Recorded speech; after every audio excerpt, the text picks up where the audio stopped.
Merci, parce que vous avez un jeudi 2 décembre 2021, deuxième numéro.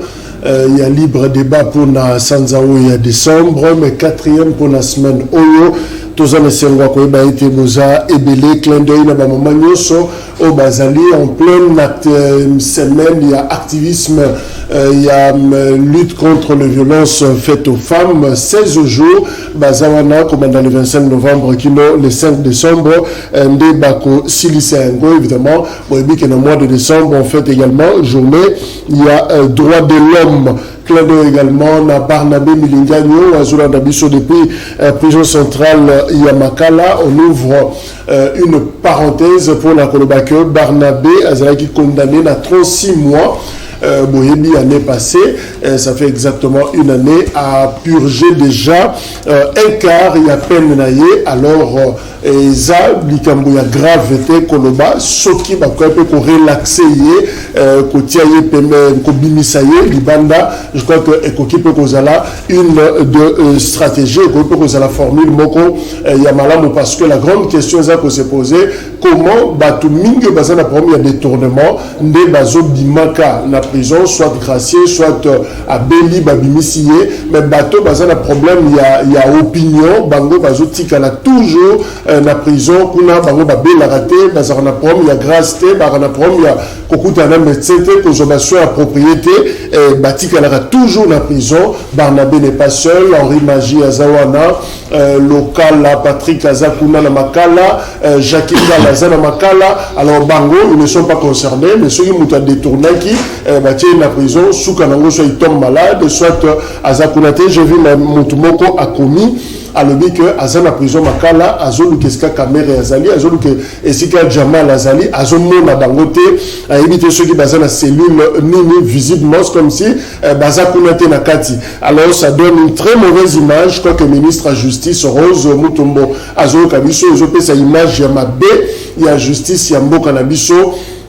Oui, Bakonga Outikobima Awa, c'est vrai, polémique et salémi, malo, Azaki cité dans le blanchiment d'argent, puis le détournement, mais pourquoi pas les autres? Pourquoi seulement Batouana? Je crois que le peuple Azam naïfité, Azota l'a bien ce qui se passe et il l'observe, et ce sont des questions simplement autosac opposées par rapport à dossier où on a directeur, il y a prison centrale, il y a Makala, Aza suspendu, pour le dossier, il y a Willy Bakonga, parce que Balobi a bimisié sans que formalité ezala et Salema Ndenge Sengela qui est Salema lieutenant-colonel Florika Dimalukusa a suspendu de ses fonctions.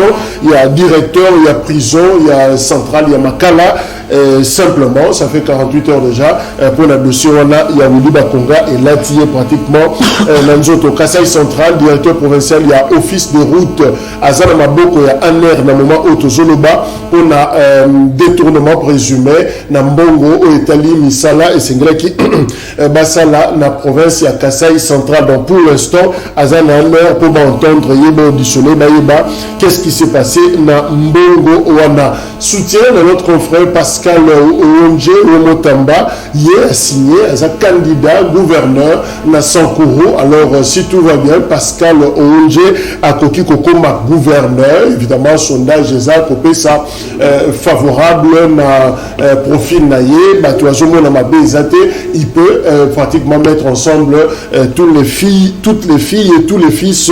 Il y a Sankourou, il est originaire, il y a Collé, voilà. Donc ce que Zamalamou, ces journalistes peut devenir gouverneur. Il y a Sankourou, vous voyez que province ils ont la crise Nakasi, Kongol Dap et Longwe, Nakaya Kabila et Koti Nakaya Tshisekedi. Deux conseillers à président de la République, Félix Tshisekedi, Baza Cité Pena Likambetali, moi Loyenge, Nakati Mbongo, alors Bateau, Batangi Bango, et ça conseiller Jean-Claude, conseiller spécial, Jean-Claude Kabongo, JCK, et Luc Gérard, Niafé, Bango Baza Cité Nakati Wana. Alors, et l'autre peut Baza qu'on reprochait Bango Balobi, il continue toujours en tant que conseiller à président. Il y a que ça là-bas faire na Bango business parce que, évidemment, recrutement pratiquement le bango président soit qui bango dans les affaires, ils étaient déjà dans les affaires. Alors Azu bango tout en devenant conseiller et président, bazo foutama na présidence dans l'État congolais, bazo continuer comme ça la business na bango où ils a contraire na code de conduite, il y a agent public, il y a l'État, alors la République démocratique du Congo. Alors déjà batangi bango la dossier belé, ils ont des entreprises effectives au bachena combo ya bato mususu pendant que c'est bango moko. Alors voilà, petit à petit, je crois que rapport wana ezako poussana. Alors na article bandeko ba commis par rapport na rapport ya Congo dop balobi et pas Tshisekedi, c'est vrai ya zo bunda pour na assainissement, la finance publique, pour na kotia ordre na likambetali gestion na mboka, mais tout n'est pas clean, tout n'est pas propre na gouvernance taillé, moi ba salité, moi ba tâche d'huile ezali par rapport na équipe Tshisekedi. Unique université à Kinshasa, inscription pour l'année académique 2021-2022 et bandi avec une innovation, s'il faut que Bengango Bongo, parce que l'inscription bandi depuis le 15 novembre et aussi le 31 décembre. Alors cette fois-là, bateau nyos balingi batanga na Unikin, bakosa la inscription en ligne unikin.ac.cd, remplir formulaire à partir il y a site wana de finalement Ekopé Sayo, ceux qui va répondre yo Ekopé Sayo accès à l'université à Kinshasa et ça communiqué et coïncisa signé la professeur Estache Banza, secrétaire général académique, 36 000 francs pour la formulaire, et 25 000 francs congolais pour la légalisation à titre scolaire, et aptitude physique. Voilà, mbongo oyo, faut déjà que tu aies la poche, tangozo kende, pour la inscription à l'université, il y a Kinshasa. Feli, Kayimbaza Labiso et Longoaza, Moko ya Balobeli, il y a Union pour la démocratie et le progrès social, UDPS, Mbote. Mbote Ndeko Jacques, na CPLI, il y a une invitation, il y a l'élo. Na PCP, ko débattre nanga Mbote, na ba oyo ba kolanda biso l'élo, ba public nenge balanda biso mini. De PC, secrétaire général Augustin Kabuya Mbote, parce que à Kosala Moussala Nenge Singeli, pe na ba combattante na ba combattant nyonso na peuple congolais mobimba to pesa ngombote Feli Kaimbe nazali cadre ya IDPS nazali sous coordonnateur il y a des intellectuels qui au changement ou to sali de façon que ba yebatanga ba yebazana ba fonction ba yebaza ba ministre na ba DG ba yeba kosala na mboka donc ba ça la différence entre mbongo na bango na mbongo l'état yango to sali dynamique des intellectuels qui au changement pour va clairement la gestion en boka va différencier donc tout le bino bouton de André Bobengi Sibiso donc ça veut dire que je gère structure il y a ben intellectuel il y a eu de PS nazo gérer structure ben intellectuel il y a eu de PS bazam membre de PS donc on recruter peu bamsusu donc tout ali structure moko est affilié dans la Ligue des jeunes dans les remarques les observations dans le débat on a toujours présenté actuellement UDPS je crois là pas très loin de la médiocrité, sous le bois, bateau, peut-être qu'on dirait qualification opposée et problème. En même temps, il y a une observation, partout, et ça l'a blondé parce qu'on apprend qu'il y a vraiment des intellectuels dans le cadre de l'UDPS. Dans le cadre de l'UDPS, nous avons des intellectuels belés, nous avons licencié, nous avons licencié, nous avons docteur. Donc, la qualité que Batom Soussou Baya Kande na maloba mabe, au babé dans le français dans le sens péjoratif. Mais ce que comme na IDPS on écoute ba intellectuel bazaba ebele ba Peter Kazadi ba Kabasele ba Mpinda ba Rissel ba tobele bazali na kotana bango awate donc na yebi que ba be na biso sous les bois parce que on moni liboso il y a IDPS na chez na biso ça kana ba bois na biso to ça la kawa ça ka biso bien on moni sous les bois na mopepe ya nani ya banzete ça ka bien mais ceux qui osent vraiment la moi comment on a dit la mabé ma casse donc ba intellectuel c'est ça la banzete liboso la intellectuel baza ebele mais na mon équipe bloc patriotique ba comment rappeler sous les bois donc baza sous les bois tant ba sala qui marche na bango na mon équipe bango sous les bois tant ba signer qui document na bango il y a bloc patriotique wana ba sala qui en sous les bois donc na kanisi que balandi biso sous les bois merci. Voilà, Papi Mba Wazanabiso et Longo, il y a Zapé communicateur, il y a PPRD, Mbote Papi. Mbote Ndeko Jacques, tout ici va Congomais, nous surtout va Rolanda Mbote, tout ici va co-débatteur Mbote, donc au plaider pour le débat républicain. Voilà, ma Chantal Moboni, il y a sa porte-parole, il y a Martin Fayoulou, leader, il y a la Moka, et puis Moko, il y a le cadre, on a décidé, partir Martin Fayoulou, maman Chantal Mbote. Mbote de Kojak, Mbote na co-débatteur, Mbote na ba Congo. Vraiment de Kojak permettre que na komisambela ya bana ya funa na Mwamba. C'est-à-dire ndenge zaboué bato bazaka Mombele, Kapela, Makala, ba onyo so ba empruntaka université.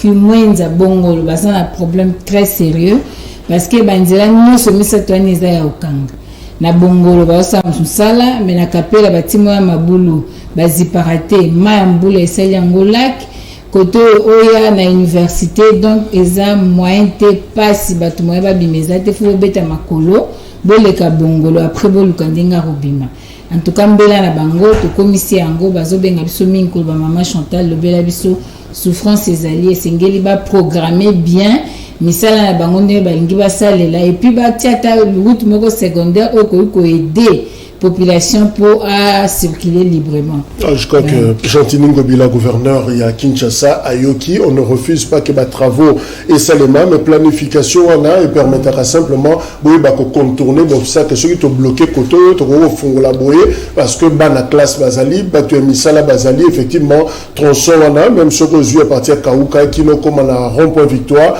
ils ont bloqué. Alors, la question, bateau mieux sur Bazala Kaouka, Bakolikawapi, au Bazou Tanayolo, tout ça, c'est la grande question et conséquence nango et ça embouteillage bouchon où tout ça observé tous les jours na Kinshasa.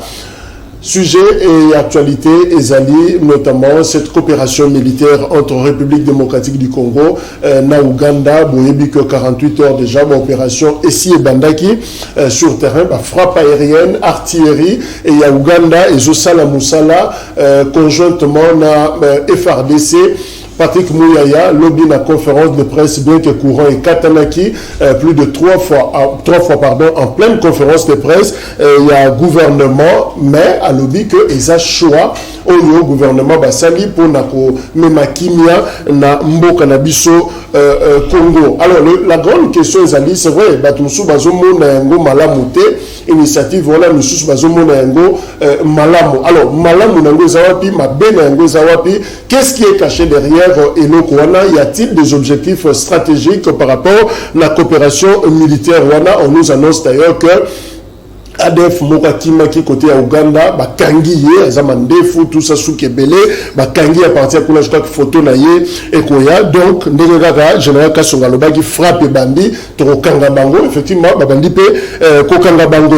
Alors, ça il faut rappeler d'ailleurs un auteur qui a dit que qui ignore les objectifs stratégiques des autres princes ne peut conclure d'alliance. Alors dit que dans l'art il y a guerre, ce qu'on a ignoré, objectif il y a ninga mususu, konzi mususu, dirigeant mususu, ce qu'on y bien on a noté, on a une alliance na bangote.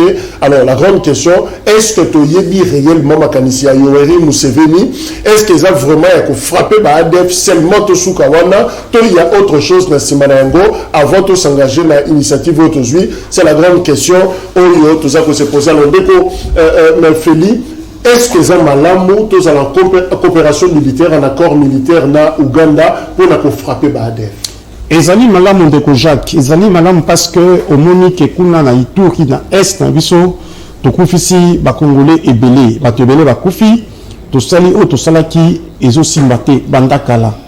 Kasi lelo ndenge ba ADF wana pesi ba mutusu ba ibite, bazana ba rebelle ba utaki Uganda ba komi na territoire congolais. Babandi coopérer et pas biso ba coopérer lisusu et pas na bango kasi tolobi poto tika eloko wana ndenge wana to kolela kaka bato ba kokufa etengeli totia makanisa biso esika moko totia makasa biso esika moko to sala musala de façon que baye baza kuna na est basala misala bango bazwa bomoi yango moni to sala ki mayele wana to tie esika moko frappe bandi. Déjà, lobby va bombarder au moins ou va bomber 70%. Il y a ba ADF kuna estika bazalaki. Au moins qui na ba photo na ba réseaux sociaux ndenge mokoze bango pe moko bandaki ko kima na bande fobele ba kangié et pas peuple congolais. Tango na lundi ba député ebele ya kuna na est pas na biso basepeli basalue baeffort wana balobi ndenge te kosala wana eza po to trouver solution na makambo bandenge koleka kuna oyebi ke na mboka na biso tomesana mingi kolela tozolela mingi mais po to poser ba acte po to bima na kolela wana ezalaka te yango mokonzi ya mboka na biso na mokonzi ya mboka ya Uganda batie mayela bango esika moko parce que toza na ba terreur ya toza na menace moko voilà toza na menace moko ya bato wana totie mayela biso esika moko to landela bango jusqu'au dernier retranchement de façon que ata moko na bango akimate ebi bien que tango to kosilisa likambo wana économie na biso ekomata bato bakozongela misala bato bakokende bilanga bango bakosala misala mais tango to kosala musala wana toza pe ekenge obi ke soki ba militaire bakomi na mboka mususu basilisi makambo wana baoyo pe ba baby gares ne balobaka bakoki kobanda kosala makambo mike mike mais singeli biso pe tozala vigilant to bake baende kobundisa ba rebelle wana bakomenase biso bakomenase pe bango soki esili bazongi pa bango likambo kozala te oyebi oyo lekaki na Centrafrique tango ndani Jean-Pierre Mbemba tindaki ba militaire na ekuna bakendaki basali musala mais ba dérapage ezalaki oyo afutaki prix lourd ezalaki Jean-Pierre Mbemba donc jurisprudence wana nakanisi ke bango pe bao baye epa na biso bakosalela ngo baza na objectif moko tosilisa makambo mana makoleka kuna na est du pays na Ituri to bombarder to boma bango parce que to lansaki ba appel ndelela boya na force régulière bobima boyo nzamba bozonga pa na bino donc to salima so bango bakondima te lelo babomi 50 lobi babomi 30 nakanisi ke kongomani nyoso oyo alingi mboka na biso lelo mokote akoboya likambo wana parce que oto kosala lelo eza pona bandeko na biso baza na est kuna oyebi ke lelo ndenge tokoloba boye eza lokola on faisait ce qu'on appelle en français la non-assistance à personne en danger. Tozana bato bako kufa, tozana bato bako sala misala bango te, bako kende bilanga te, bako ekutanga te, babanda kotala bango bongo. Yango mokonzi mboka lobi na ndenge ya mokabanda ko kende kuna mingi to kosala ngo. Nele toko baboye ministre ya défense na ba député mususu baza kuna bakokende pe kosolina peuple congolais baza biso na Ituri kuna ba mission wana eza pona nini bitumwa eza pona nini Mbaou mutumoka lobi la guerre a le mensonge pour fondement et les profits pour ressort. Est-ce qu'il y a autre chose dans la démarche Oyo ou est-ce simplement idée à pacifier, idée à tirer ordre finalement dans mon Nabiso, évidemment le territoire Nabiso avec Batako et Badef? Oui, Ndekoja, que tu sais, dans le principe et l'administration, on ne peut jamais parler de transparence tant qu'il y a orthodoxie et réalité. Donc, comme on a confusion, mingi même il y a régime nabiso okomona que non bakolo ba transparence or il y a l'absence tout d'abord il y a orthodoxie. Si orthodoxie exacte on ne peut jamais parler aussi de la transparence parce que transparence c'est justifié par rapport à nini. Il y a monde wali komona ndeko nabiso il y a IDPS venant sous les bois précisément parce qu'il a reconnu ça. À lobby que non batu oyo bakoti na Congo babomi déjà lobby 70% déjà. Mais c'est gravissime, Jacques. Il voulait tout d'abord parce que l'entrée déjà à se présenter qui que non Ali président ya lingomba o balobi bato amaye les ba intellectuels parce qu'Ali n'a pas titre. Par la définition déjà je vous l'apprends que être intellectuel ne se définit pas dans le titre. Être intellectuel, même si tu as passé dans l'école primaire, tu es intellectuel. Parce que au l'équipe na formation. Quelque chose que tu dois comprendre, na lingomba au jirakaba intellectuel que tu dois réfléchir bien. Tout ça n'a jamais été. Nous sommes un État souverain où les institutions bien établies. Attribution, moto na moto, ayebi place à bandi, place à souki. Et la constitution, on a pris quand toi tu étais torse nu, ni dans la rue, au côté contre la constitution, nous dit ceci. Lorsque Bambolombolo, Oyo Bakouta Libanda, quand tu lis l'article 213 et 214, et l'obélio Makambouana, ce qui Bambolombolo Baouti Libanda, quand il y a les accords bilatéraux, il y a des États. il faut projet wana ezala soumise na Assemblée nationale pour approbation pour que bandeko wana baya. Mais tomoni lelo bambolembolo baye babandi déjà copiloner Congo. Mais la question à savoir, malgré bosali yango na lolenge mobeko esenyite tondimi parce que bolingi makambo ekoma bongo, mais partout oyo bisika bali copiloner place bako tirer, ce sont des sites habités par les Congolais et Congolaises. Yebisanga yo wali mutuai de presse. Quelle a été la sensibilisation ou mobilisation pour faire partie tous les Congolais, Congolaises qui habitaient des sites là et les environs que nous balons. Tolandi en et puis aujourd'hui, ADF, Barobi qui est allé na Congo et allé na Ouganda. Est-ce que toi, membre de l'IDPS, aujourd'hui tu peux nous prouver même 3 photos? Il y a ADF, il y a Action, Basali na Rwanda, Pasoli, Maman Mabumu na Ouganda, ou soit Kati Mitu, na Ouganda. 3 photos seulement. Parce qu'ils disent que non, même ADF va déranger chez Bisso, chez Bango va déranger. Rien nous rassure, mon cher. C'est le porte-parole militaire ougandais à l'objet que pour la Bango et que Kozalaka ADF. Voilà. À supposer que Ekoki Kozalaka Bango, parce que jusque-là, même le service n'a pas bien précisé que non, il s'agit des ADF. Donc, il n'y a pas la précision. Mais c'est avec cette supputation.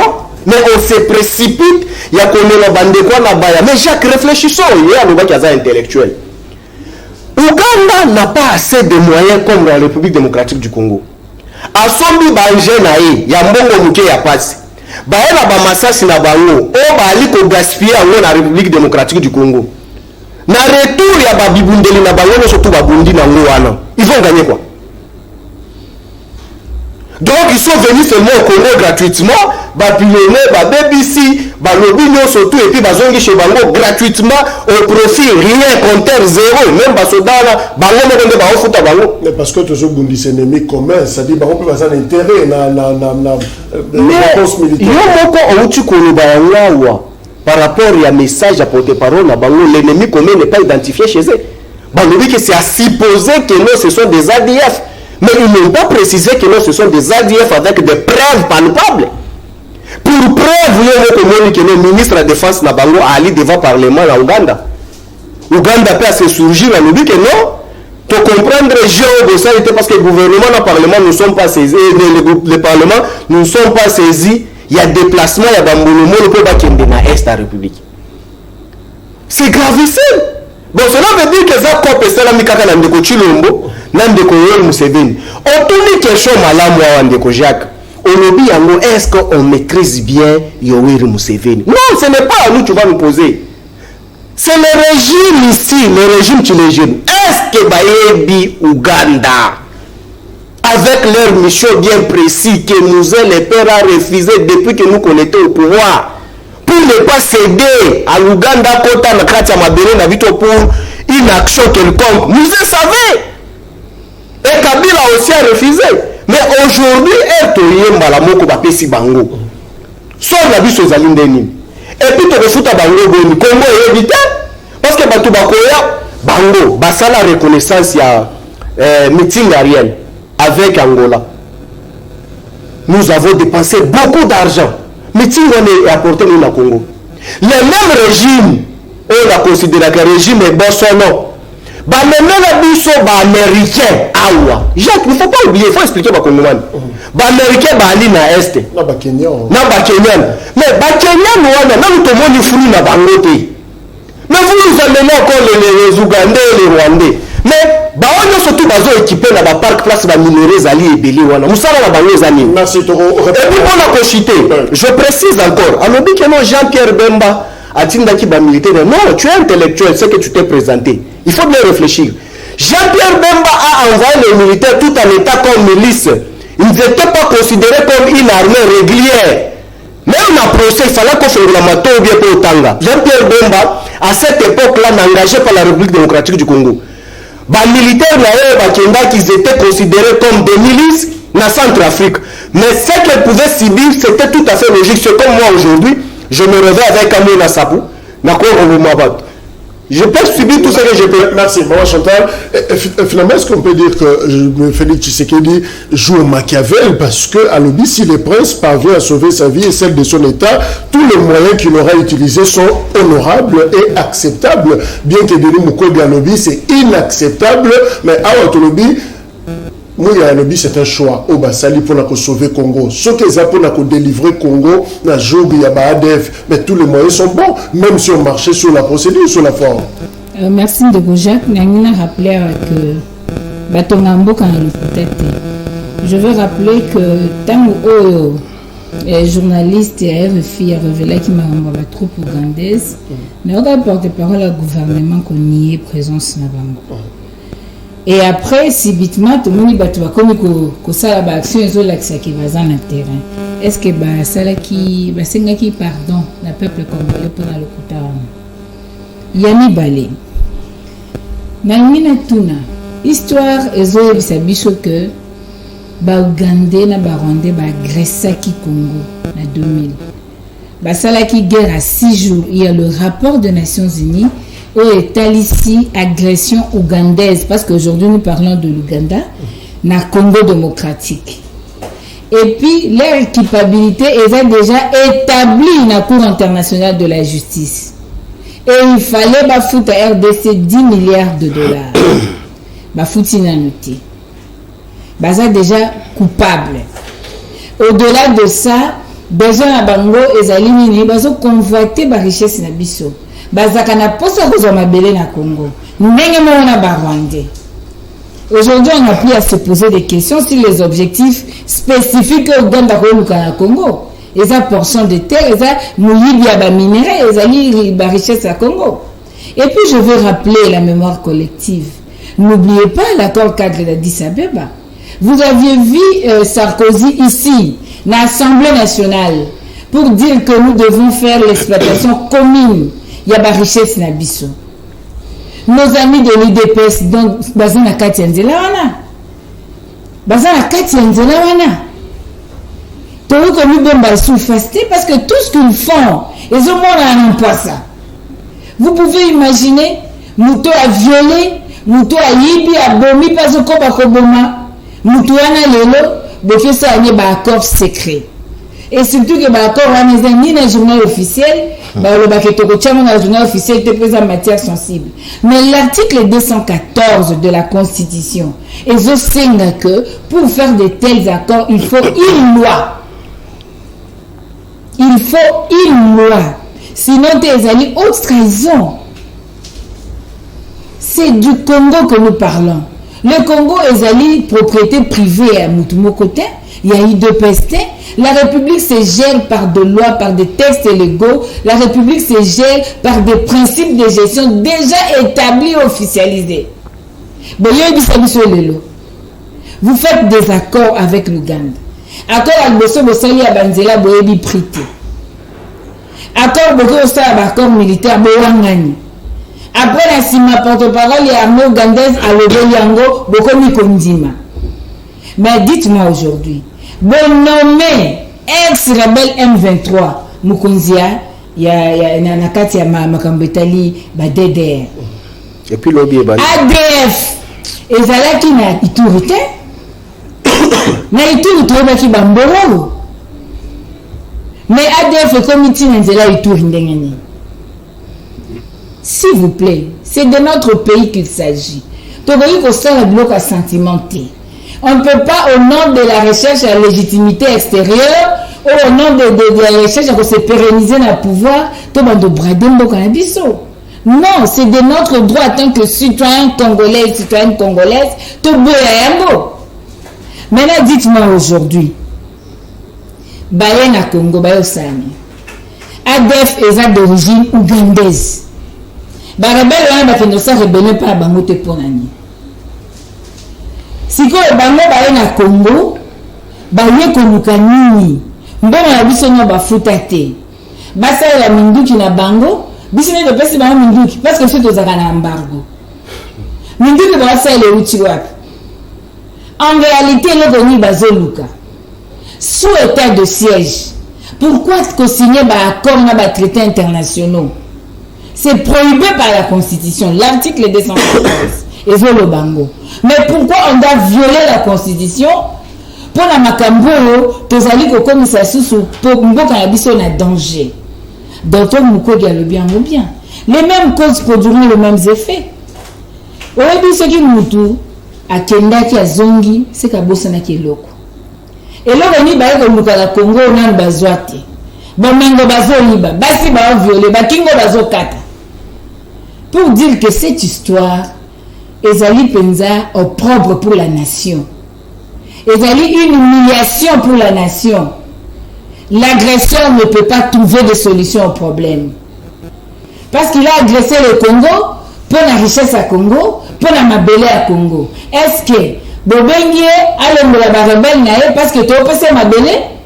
Bobengie a le barabel nae parce que tu as passé Bomengo? Bobengie a le barabel nae n'endenge ngidi. Merci. Aujourd'hui, pesa matala ninga be bazuti. Non, tout à la tour. Non, Pesa matala c'est bon na chuté. Est-ce que aujourd'hui il y a une fausse commune à Kisangani? Il y a guerre à 6 jours. Vous savez qu'il y a des victimes qui réclament réparation jusqu'à aujourd'hui. Et Ouganda doit 10 milliards au Congo. Est-ce que vous avez vu si qui a foutu à Sounyongote à Komisaba Defnae? Est-ce que vous avez vu non. Nous devons protéger la dignité du peuple congolais. Rwanda, Ouganda, bako aider bisoto émerger dans l'autre côté. C'est bisoto zo comprendre, papa Ngwanda lobaki, régime oyé pour légaliser l'occupation.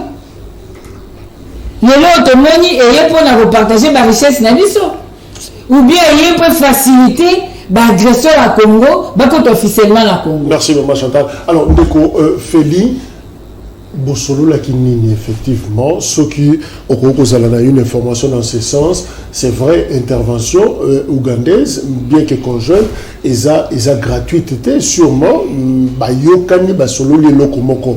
Qu'est-ce qui a été dit et comment se fait-il que Félix Tshisekedi ou le gouvernement s'en passer la forme, s'en passer la procédure, l'Assemblée nationale, Juvenal Mounobo qui est député d'ailleurs originaire, il y a quoi, Aza pas très favorable, mais Lokwana.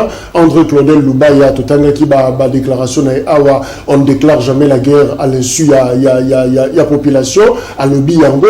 Alors finalement, qu'est-ce qui se passe? On n'a même pas écouté la voix, il y a pris Nobel Nabiso. Pourquoi marcher sur la procédure pour n'atteindre l'objectif si l'objectif est sanitaire pour Nabiso? Pourquoi ne pas respecter la forme? Je pense que le plus important ici, nous devons comprendre d'abord le rôle qui est le nôtre. Il ne faut pas que nous puissions nager contre courant tout simplement pour des raisons politiques. Ce n'est pas propre. J'étais un peu sidéré quand j'ai entendu mes co-débatteurs en train de parler de cette question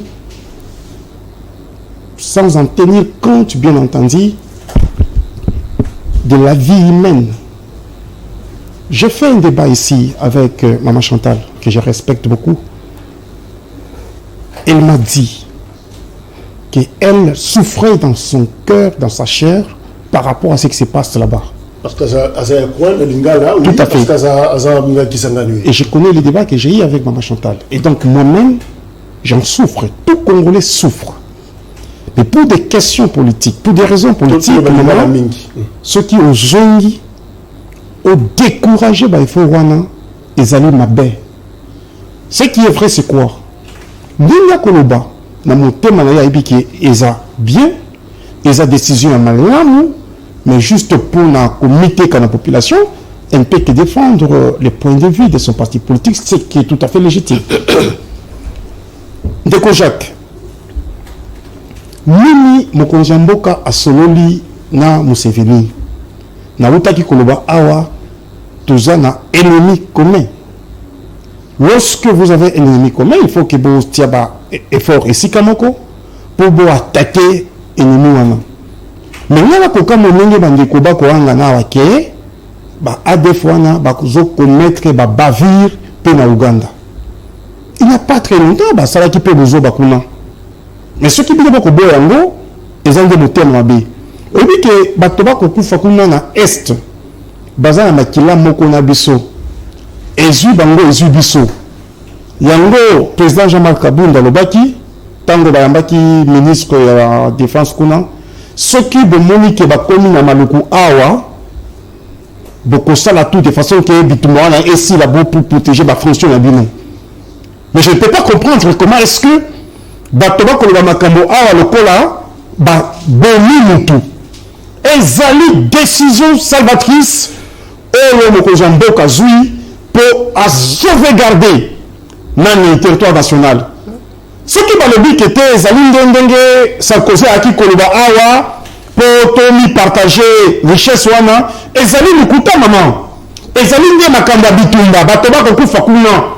Ce qui est allé qui m'a cambié la richesse, n'a qu'à ici que Félix Tshisekedi, président Nabiso, un patriote, un nationaliste, un démocrate, a comme dit matin au côté, pour partager la richesse Nabiso, n'a pas paya. Tout à fait. Nous avons un passé, nous avons une histoire Nabiso. Sûrement, comme Tokoloba, Tokopuiseur, nous avons une histoire. On a connu des accords comme ça.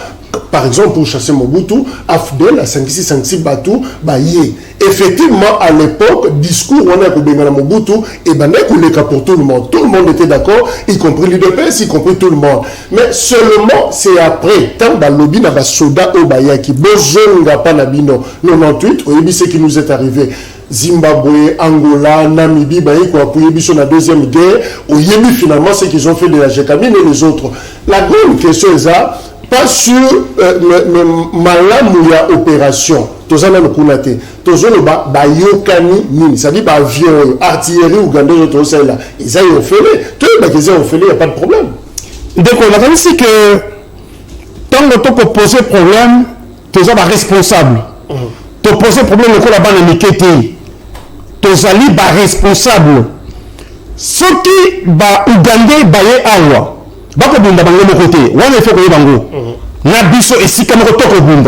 C'est comme ça que je peux poser la même question. Ce qui est aussi du Tumbawana, je vous ai dit ici, Ezali de Likambo commun, Ezali menace commune. De la même façon que Bakomenase Bisso, de la même façon que Kuna peut menacer Bango. Et nous, quand on confute, Ezali de paix, Ezali de Kenya. Qui n'est pas à Bissot, qui n'est pas à Bango. Donc, en dehors de ça, à comme sous-alité. Dès que Konanga Papi, Mbawa Otaki Koloba, au retour des Ougandais, Bako gagner Nini. Bako gagner des paix. Bako gagner des Kenya et pas na Bango Deko. La c'est que ceux qui te la politique, tout ça la politique na Nenge et Sengeli. Ceux qui ont tout mis, attends, Assemblée nationale Kuna. Député et belé va se payer. Dans la lundi, papa, nous sommes sur un plateau civilisé. Dans la lundi, tout et belé, il y a député à Est Kuna, bazo encourager en gros. Bazo le belé, le côté, nous sommes sur Saint-Nicolas. Saint-Nicolas, quand on va écouter la président de la République, proposer qui est pas président de la République déjà. On va anticiper qui est déjà. Proposer qui n'est pas président de la République. Donc, et ça parce que dans l'entreprise, il y a des coûts. On y retrouver. Il y a des ce qui va signer la cabine avant. Dans le monde déjà, alerter les rebelles.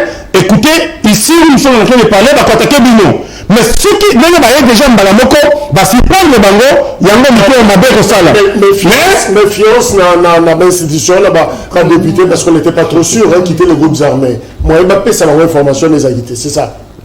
Et Bitumba, là, il y a moi, en général, Bitumba, Zali, Ndenge Nango. Ce qui ont alerté Balamoko, Munguma, il y a qui a causé la disposition. Mais si vous voulez voir, résultat à bien, on les y prend même la nuit, même les jours qu'ils attendaient de loin.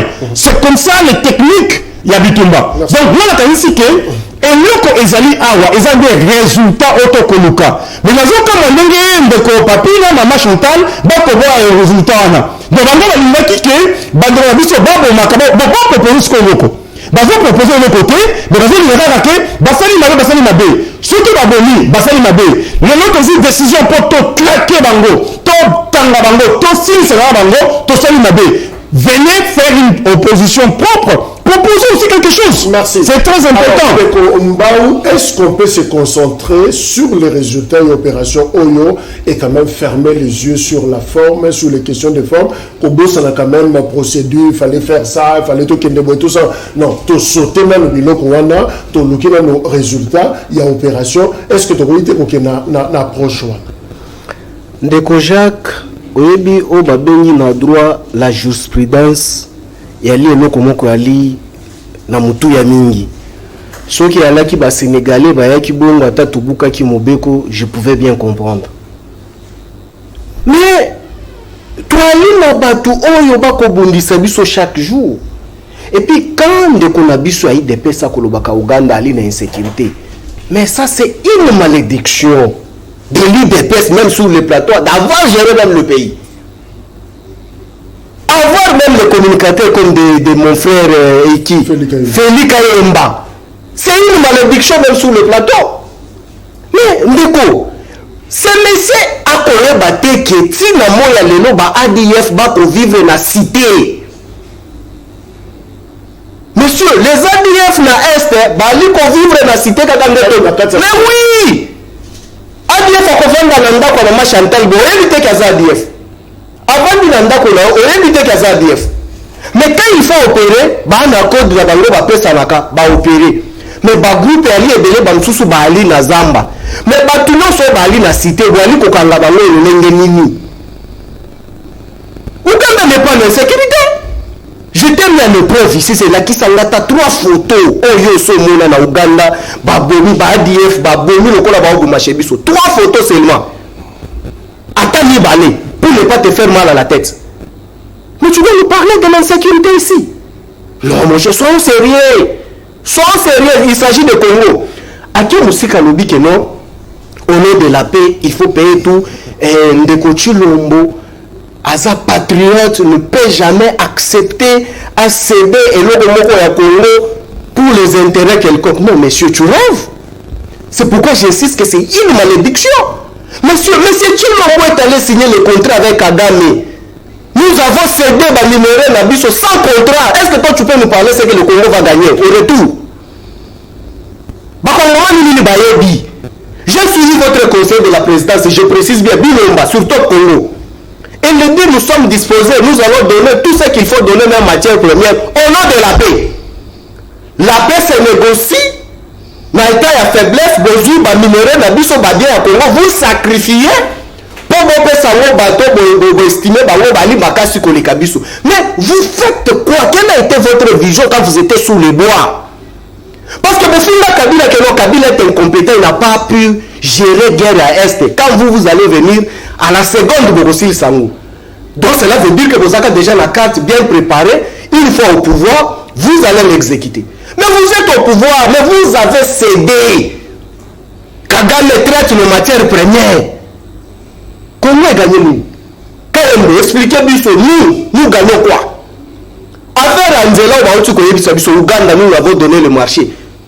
Tu peux combien? Après si combien? Tu as gagné tu as évité. C'est que nous retenons que nous, balkanisation, il s'est passé dans le régime Nabino. Ça ne va pas tenir. Ça ne va pas tenir. Non, Jacques, attention, toi, rapidement. Tu sais, le problème, c'est quoi? Pour trouver la paix dans Congo, tout le monde, nous sommes d'accord. Non, moi, je ne peux pas accepter que non, parce que je suis opposant. Je dois accepter que non, pour que nous ayons un argument, il y a quoi attaquer Ndeko Chilombo. Je ne peux pas l'attaquer dans Makila Bakongomani. Déjà, les insuffisances tout autour, on a attaqué, on va s'il s'en va à 10 ans, à 30 ans, c'est de trop. Mais qu'à ce qui concerne la sûreté de l'État, je ne peux jamais m'hasarder. Là, je suis congolais, je n'ai pas de couleur. Mais le problème, c'est quoi? Manière, mode opératoire. Est-ce que tu te rends compte, ministre de la Défense, le patron, il y a Bambolombo, le nom se retourne de Konabis au Bénéla. À l'objet, il y a un site haut. À l'objet, l'état de siège te décréta qu'il y a d'une manière préméditée, d'une manière précoce. Ba moyen oyo elengo bani poto sala na lo musala ezalité eza eloko moko ezalaki programme te ezalaki chiffre te ezalaki calculé te. Alors papi vous proposez nini finalement parce qu'il a posé une question c'est vrai formule rose à la malamoté et ça les lignes même les likamba vous proposé vous proposé la situation ba défaut la sécurité aux ça que c'est bien la est mitou et comme le ko la médaille le ko la maya kabata comme on a na nzoto. Alors finalement quelle était la bonne formule où il fallait que ça non ndeko nous à la différence avec la proposition elle est si bien là. Laquelle? Mais sois calme, monsieur, nous ne sommes pas sous les bois. Nous avons payé un prix autotique la bino constitution ou la proposition beaucoup. Tellement vous ne lisez pas et vous ne maîtrisez pas les textes, il y a moins de besoin la difficulté. Proposition tout ça la bino autotique la bino constitution. Comment nous a-t-il sa proposition. Je vais poser une question. C'est avec qui non? Il était sous les bois. Il avait proposé Kabila combien de propositions? Sous les bois, là où vous étiez, vous avez proposé nous quoi? Et belé. Au contraire, nous sommes de bonne foi. Tout ce qui est la constitution, pour refuser ça. Ceux qui vont vous donner fil conducteur pour Bokambamboka. D'accord, Jacques, par le passé, on nous a insultés, on nous a taxé ma cambaba fausse commune au moment où tu connais. Jacques, je retiens qu'il n'a pas répondu à la question. Vous êtes journaliste, c'est pas votre. Je pense qu'il doit comprendre que je suis dans l'interprétariat. Fausse commune, il n'y a pas si longtemps. D'accord, Jacques, n'a chité pour l'expliquer. Avant Terawa, Bautu Kokunda pe Batumboko la Libulu Moko, plus de 10 mètres, Batu Bakundi Bango. Sans cercueil, sans nini libulu na état de siège. Mais moi, ma préoccupation c'est ici. Avant qu'il a proposé que le cas la constitution n'a évité ce qu'elle n'a pas ça la magie. Or constitution est allée na ba loi réglementaire aux réglementaire mboka. Alimi na tchango à côté, na pesa proposition à PPB, charte à PPB et kambamboka. Bon la copie ça biwango. Ndeko Jacques. Aucun na est na plateau place ambassadeur à Outokufawana.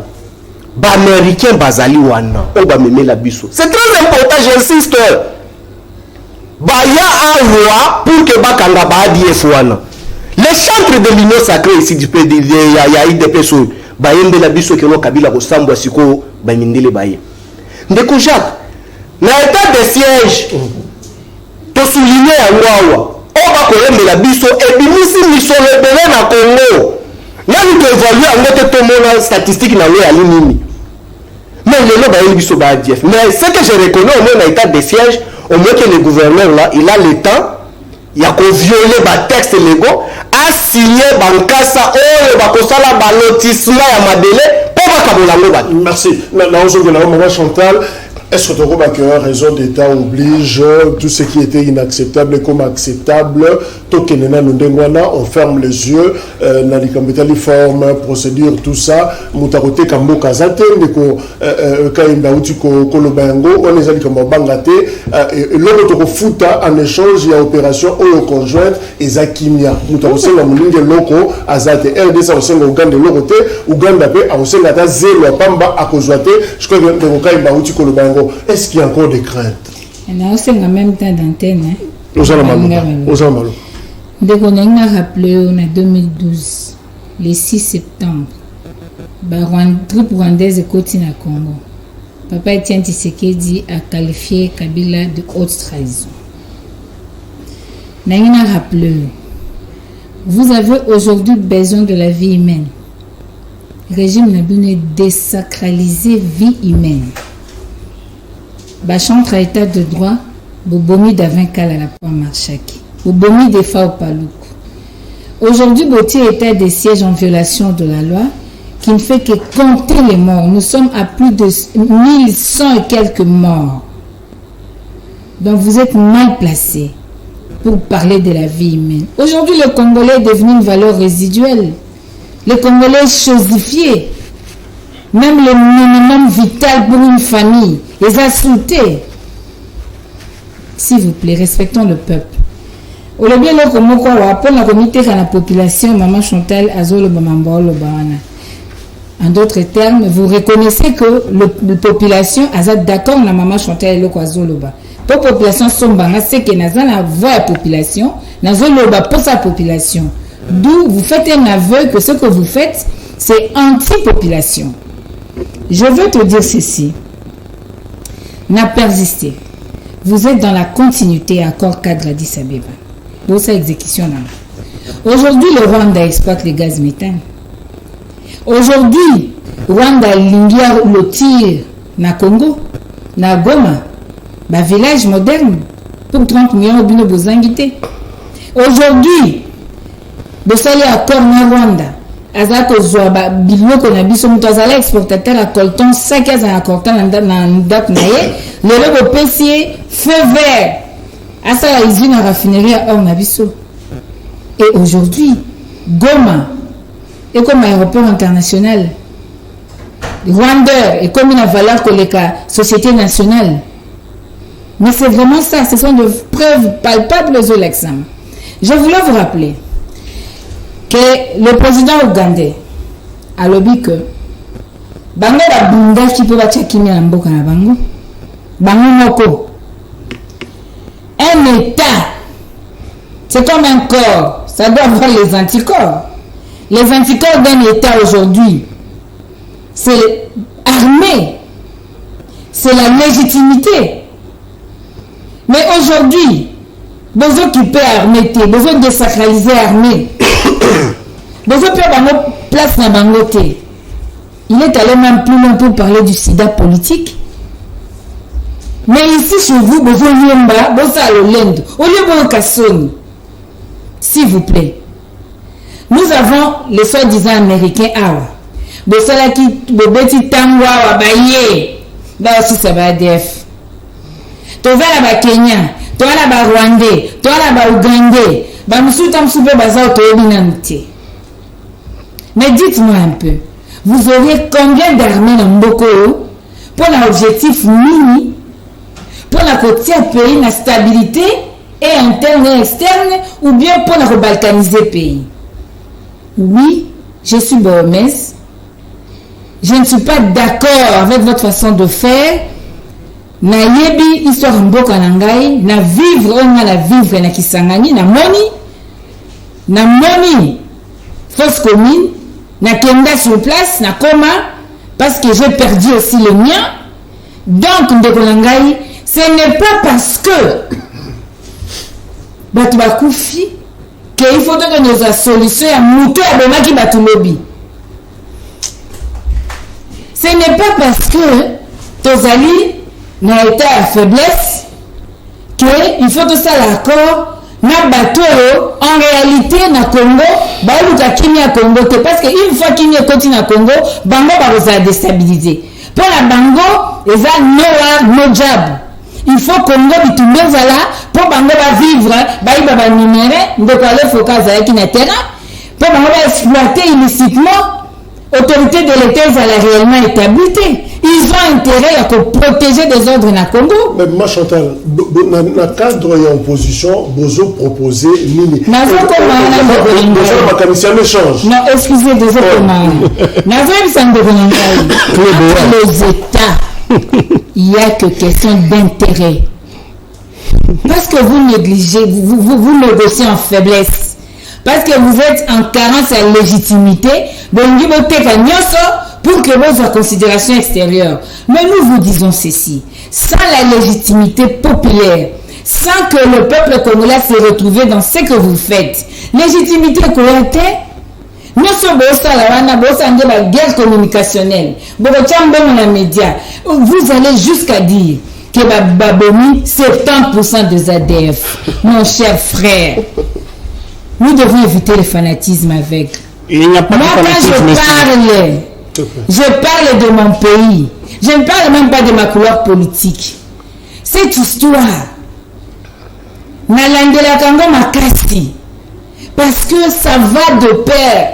Ma vie, il y a la population congolaise. Ma vie, il y a en tant que congolaise. Ma vie, il y a en tant que congolais. Donc, il faut oublier que balkanisation, non à la balkanisation. Il ne faut pas bien repérer sa clé à balkanisation. Et le peuple congolais ne sera jamais d'accord parce que Congo est kaka moko et indivisible. La guerre sera longue, elle sera populaire, elle sera ramenée d'où elle est venue. Mobutu alobaki na biso, même s'il faut faire l'accord avec le diable, Mabele a connu Kokinde. Mais aujourd'hui, l'UDPS, mais je vais d'abord préciser, mon cher, quand on arrive au pouvoir, on arrive pour donner des solutions. Au lieu d'un pouvoir sans programme, pose la proposition d'Anga, je ne suis pas opposant, de deux. Mais par amour du Congo, Nazoé Bissayo que aucun pays au monde ne peut avoir sa dignité, ne peut se proclamer souverain sans qu'il y ait une armée efficace. C'est son armée propre. Donc, on a pour la stabilité en Mboka. Bateau besoin la mission a bombe à retardement. Nous sommes venus avec la Rwandais bakomi bakuti biloka Congo lengi mabela Congo lengi pour bazongo comme un problème toi que va guerre mususu. Aujourd'hui vous nous amenez batundenge na ndenge encore que il y a eu des Afghans balongaki mboka na bango bakendeki ba Rwanda ba Uganda. Mais aujourd'hui quand vous faites c'est soi-disant accord mutualisation, qu'est-ce qui nous rassure que ces gens ne font pas partie ya biloko wana? Parce que vous savez déjà, nous avons le devoir et le droit de comprendre cela. Merci. Et quand vous le faites en violation de texte, j'insiste, ce qui est assis sur le faux ne fera que la reproduction de chaos. Autres vivre les lots et zonuta na illégitimité. Il y a notre zone dans le peuple congolais. Nous devons lutter contre la fraude électorale. Nous devons lutter pour une bonne CENI, pour que tous soient une vraie institution qui seront redevables au peuple, qui ne doivent pas signer des accords sans passer au référendum, conformément à l'article 214. Alors, commune Souka, Ndeko Kayende, juste une question parce que le Baki Ango na introduction, les Bandeli, on a cité la Congo DAP quelques collaborateurs, il y a président de la République, conseiller Kabongo, Peignafe, au Bazanaye, mais ensemble, ils sont dans le business. Alors, visiblement, c'est comme si les collaborateurs, le président Balingi Mombongo Mingi, Balingi business Mingi. Alors, le peuple d'abord ou le business d'abord, finalement, on ne comprend rien du tout parce que Bazo reproché Bango, en même temps, Bazo fout à Congo pour le Moussala l'État, mais en même temps, ils sont dans des histoires. Qu'est-ce qui se passe réellement? Donc, je pense que Bissotoza va médiocrité. Et on ne peut pas défendre. On ne peut pas défendre une médiocrité. Ce qui a solo, Batoba Tangi, Bazali, na dossier wana, je pense que justice a kousala msala yango. Toko protéger nous totalement côté parce que a kousala msala na biso. Yango président de la République Félix Tshisekedi alobaki ozala ndeko na ngai, ozala monike na nga, ce qui est mbonga l'État, place na la prison eza na esika ba institution te. Donc là alobi ce qui a solo vraiment baïbaki ou bien bakosala mosala ya mabe place na bango eza la présidence te biso to protéger comme tout te mais on a ba moko bango nyonso mibale mama Chantal Nyandro na ngai papi bazui plus de définition moko basali débatté baïnga ko défendre ba couleur moko like na tout bango ba proposer ni totalement ba proposer le côté mais bango ba le bi kuna la proposition les amis la constitution de la République. Le président de la République a décrété qu'il état de siège et ça parmi il faut que ça qui va agresser beaucoup ça l'angle. Tout ça l'angle déjà. Mais tout ça oui, tout ça l'angle déjà. Tout le monde et je suis vraiment mingi sur le terrain. L'angle tout liquide et cap mususu. Le Bama Lembe, pour te capacité comme la Souka, état de siège, c'est les aussi manéo. État de siège, et je sais la moussa en gros. Mais nous, nous comme une Souka na makamoyo so wana te, yango to vu le sous dans le Uganda. Non, je n'ai pas dit ça. Je dis ceci. Donc, comme une Souka, mais tu vas me faire rire, c'est le plateau quand même. État de siège pour décréter en gros et que ça me fait en gros malamu donc je repérer ma village ma rebelle belé basi ba boni bango mais nous to comme la sous-capé multiplier autant de fois, non? Ce qui c'est déjà ma commande, reconnu en côté. Donc, on va reconnu, c'est pour dire qu'on n'a pas encore fini les problèmes. Un autre qui, étant de choses alliés, ils ont la proposition, la constitution, tout ça, les yango. Mais nous, on a chanté le voisin, nous, on a chanté le barreau, ils ont crise la légitimité, ils ont le couteau mené. Bino ba limaki na zela awa mama ngona ki légitimité à bino ke donc faut pas genre tellement veut le battre mais là c'est ça quand même papa laissez-moi aux gens de sujet est-ce que je peux chuter sur le conseil du président donc maintenant je peux pas chuter monsieur donc laissez-moi comme le temps de chuter Jacques chuter je ne suis pas venu faire littéraire chuter tous la légitimité peuple congolais la félicité c'est une histoire d'amour merci Ces conseillers qui se prennent pour les présidents, finalement, est-ce qu'il faut nettoyer? Est-ce que c'est important pour Félix Tshisekedi, dans le mois de décembre, par exemple, à nettoyer l'entourage d'ailleurs pour à côté de pratiquement l'avant-dernière année? Tamanda. Ndeko, ça serait vraiment difficile que Ndeko Chilombo se débarrasse de Bandeko Nayoana. Parce que Zambala Yambo, Batuba Bele Late, Balobo Bazapi, na maison civile Bazapi, Bamusu Soto Ekibakimi Rwanda. Donc c'est un mouvement déjà bien organisé au niveau de présence. Moi, je vais détacher na bango réalité. Wanda yali eloko na bango déjà. Tozo la bango kaka rendez-vous 2023. Toko proposer, toko bimisa biloko. Même de bimisa biloko te. Mais je fais la parenthèse vite parce que pour ne pas perdre l'état parce que Makambo, il y a incompétence, il y a mégestion à niveau, il y a présidence, c'est un mode de gestion. Ndeko Chilombo reconnaîtra que mon prédécesseur avait dit qu'il faut avoir de bons collaborateurs. Donc cela veut dire qu'il avait constaté que non, Azaki n'a pas malamté. Mais il traîne pourquoi?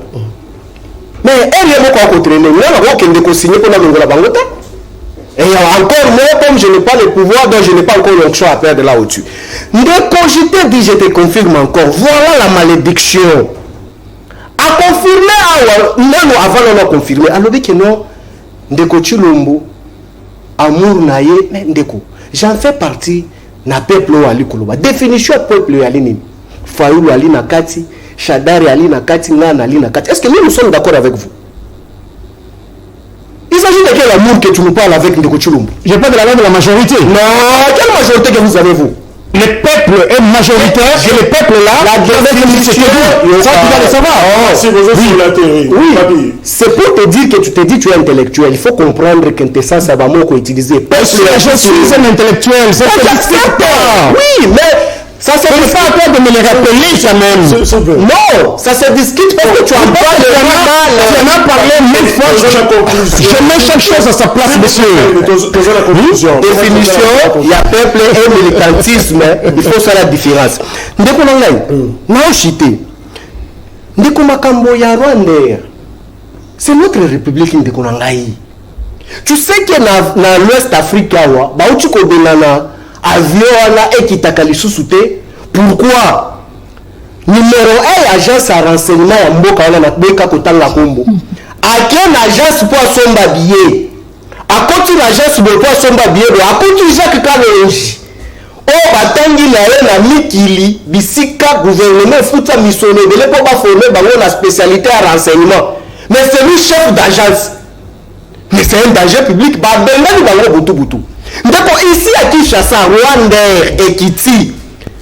Casting na bango basali yango wapi. Nous avons vu déjà opérationnalité na bango installée partout. Congolais beaucoup à constater. Tout le monde na Goma, place maman Chantal Alobi. Bakiti wana mais ba personnel. Ba outi na Rwanda mais ba eko travailler dans mabele na biso. On exploite tous nos minéraux, mabele, aéroport, bandaku pour ne rien comprendre. Pour chiter de Ronalai, Kabila a trouvé plus de 140 groupes armés na Est wana. Il n'a pas cassé la tête pour aller. Aujourd'hui, nous avons amené plus de 5 armées à Bamboka Missou la Mabele Nabiso. Merci. Mais avec deux petits groupes armés, merci, papi. On nous amène 50 pays dans Mboka pour revenir à la Est-ce que conclusion, est-ce que le président peut nettoyer son entourage? Est-ce que l'entourage est plus fort que le chef? Et finalement, qu'est-ce qui va se passer? Parce que l'idée au lieu de l'entourage aussi peut le dire, on va juguler, qu'on recadrer, action à présent pour dire non, ça fait, ça ne fait pas. Est-ce que le président a suffisamment de l'autorité pour gérer l'entourage d'ailleurs? vous savez, quand le diagnostic est mal fait, si vous pensez si on risque à faire comme un poison. Des poissons pourris par la tête. Il n'y a pas de mauvaises troupes. Comment vous allez taxer vos collaborateurs pendant que l'Union sacrée ou IDPS au pouvoir n'a pas un programme de gouvernance? Il y a un programme, parce madame. On juge. On n'a vu pas vie. On Nous avons un programme. Le gouvernement par rapport à son programme. Quel est le programme aujourd'hui en matière, même tous les exemples, tous un sujet de la sécurité? Quel est le programme de l'IDPS en rapport avec la sécurité? Parce que tout se va à l'œil nu qu'il est en train de tâtonner. Qu'elle est en train, parce que l'IDPS c'est l'union, de tâtonner l'amateurisme. Mais vous n'avez aucun programme. Comment vous allez juger les collaborateurs? Oui, bien, nous sommes là. Nous avons TD. Ayebi ke baza na job description nanga musala ngai yango na yele musala yango. Mais quand il n'y a pas un programme, comment vous jugez les gens? De deux, ces régimes et la Sibiso que ils sont incapables, il y a non seulement à sécuriser les Congolais, non seulement il y a que prendre soin des Congolais, mais non aussi il y a assurer l'intégrité territoriale. Bon, c'est maman Ezaline. Tout ça là. S'il vous plaît. Bon, c'est maman Ezaline. Oui, qui intellectuel mais lui de Linda. On connaît la caméra Ezanga même. Bon, tout Ezaline. Le col a eu conclu par. Ah, conclu. Charles Maurras Salobi, la politique se juge par les résultats. Tu es intellectuel. Résultats Zalit. Un intellectuel. Résultats Zalit. Un intellectuel, c'est lui qui a la capacité de résoudre les problèmes. Mais nous sommes en train de résoudre les problèmes, madame. Je réaffirme ici. Les diplômes que nous obtenons en classe est la présomption de connaissances. Mais maman Chantal, cette opération ou conjointe, elle était ailleurs. Elle n'a pas répondu à la question. S'il vous plaît, changement de narratif. Nous n'avons pas besoin de solutions conjoncturelles. Nous n'avons pas besoin de solutions ponctuelles pour la consommation, pour le populisme. Mais nous voulons une fois pour toutes une solution adéquate pour résoudre le problème à Congo et ça il va décennies. Merci. Donc nous avons conclu que na hypothèse où il y a des résultats n'anga pesaki. Ndeko Félix a pesaki 38%. Lukuta,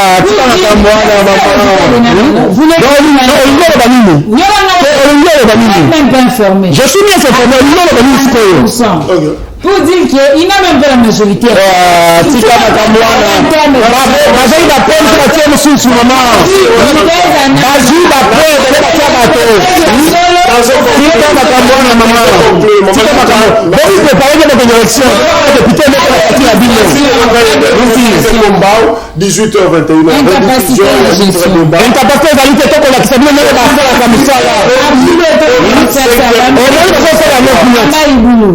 Incapacité